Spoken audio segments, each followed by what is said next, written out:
यूं तो विधानसभा की 9 सीटों पर हुए उपचुनाव के जरिए सभी पार्टियों का लिटमस टेस्ट लगभग क्लियर हो गया है।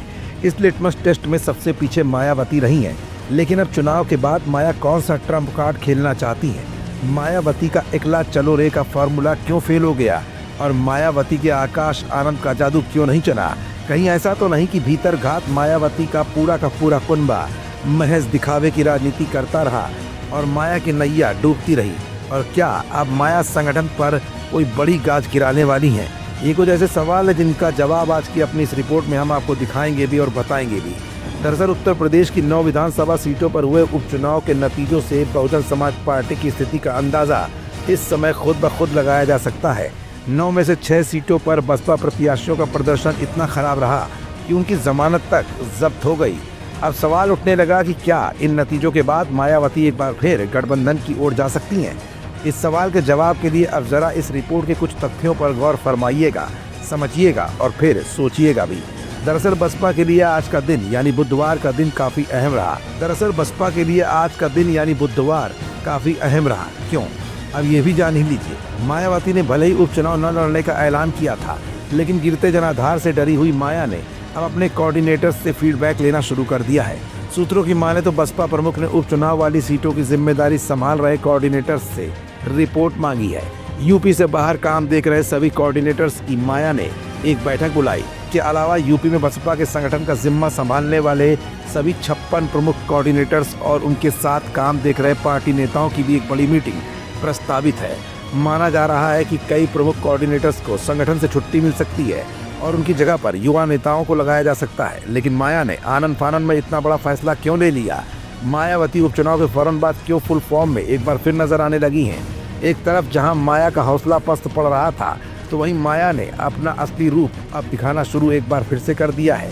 इसके पीछे की सबसे बड़ी वजह 2024 के लोकसभा चुनाव के बाद चंद्रशेखर आजाद अपनी आजाद समाज पार्टी कांसीराम के संगठन का तेजी से विस्तार कर रहे हैं। कभी विधान परिषद में बसपा सदस्य और जोनल कोऑर्डिनेटर रहे सुनील चित्तौड़ अब आजाद समाज पार्टी के प्रदेश अध्यक्ष हैं। पश्चिमी उत्तर प्रदेश में पार्टी के विस्तार के पीछे उनकी काफी अहम भूमिका मानी जाती है। दलित और मुस्लिम समीकरणों पर चंद्रशेखर आजाद तेजी के साथ काम कर रहे हैं। इस दिशा में अपनी जड़ें भी जमाने के लिए वो एक्टिव हो चुके हैं। इसी समीकरण के चलते उपचुनाव में चंद्रशेखर आजाद को काफी वोट मिले हैं। फिलहाल उपचुनाव के बाद मायावती ने जो नतीजे बसपा के पक्ष में पाए, उससे मायावती अब घबरा गई हैं और माया ने अब कौन सी चाल एक कदम आगे बढ़कर खेलने का फैसला लिया है, अब जरा ये भी जान ही लीजिए। यूपी उपचुनाव के नतीजों के बाद मायावती भी इस बात को सोचने के लिए अब मजबूर हो रही हैं। माना जा रहा है कि मायावती अब एकला चलो की राह के बजाय गठबंधन की राह पर लौटने का फैसला कर सकती हैं। उत्तर प्रदेश में विधानसभा चुनाव 2027 में है, लेकिन उससे पहले दिल्ली और बिहार में चुनाव होने हैं। बसपा बिहार के 2021 चुनाव में गठबंधन के तहत चुनाव लड़ी थी और एक सीट जीतने में कामयाब भी रही थी। मायावती ने जब गठबंधन की राजनीति की, तो मायावती का ग्राफ कहीं ना कहीं आगे बढ़ा है। ऐसे में मायावती का एकला चलो का फार्मूला फ्लॉप होता देख गठबंधन का फार्मूला मायावती के सिर चढ़कर बोल सकता है। अब देखना यह है कि अपने विधानसभा उपचुनाव के मिले एक्सपीरियंसेस से मायावती का डिसीजन किस ओर अब रुख करने वाला है। ऐसी स्थिति में अब हमारी पार्टी ने ये फैसला लिया है कि जब तक देश में फर्जी वोटों को डालने से रोकने के लिए देश के चुनाव आयोग द्वारा कोई सख्त कदम नहीं उठाए जाते हैं, तो तब तक हमारी पार्टी देश में खासकर अब कोई भी उपचुनाव नहीं लड़ेगी। मैं उपचुनाव की बात कर रही हूँ, बाई इलेक्शन की।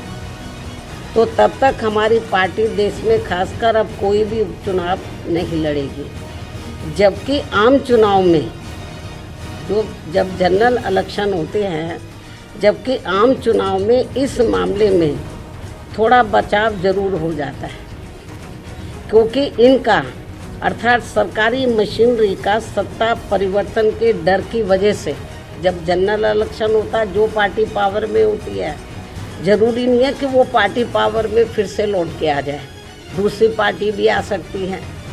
तो फिर वो जो सरकारी मशीनरी है वो थोड़ा घबराती है।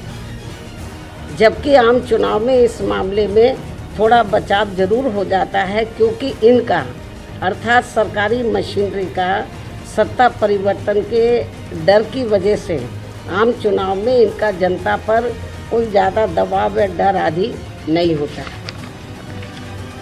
जिसे खास ध्यान में रखकर हमारी पार्टी देश में लोकसभा व राज्यों में विधानसभा के आम चुनाव तथा स्थानीय निकायों के भी चुनाव पूरी तैयारी व दमदारी के साथ लड़ेगी।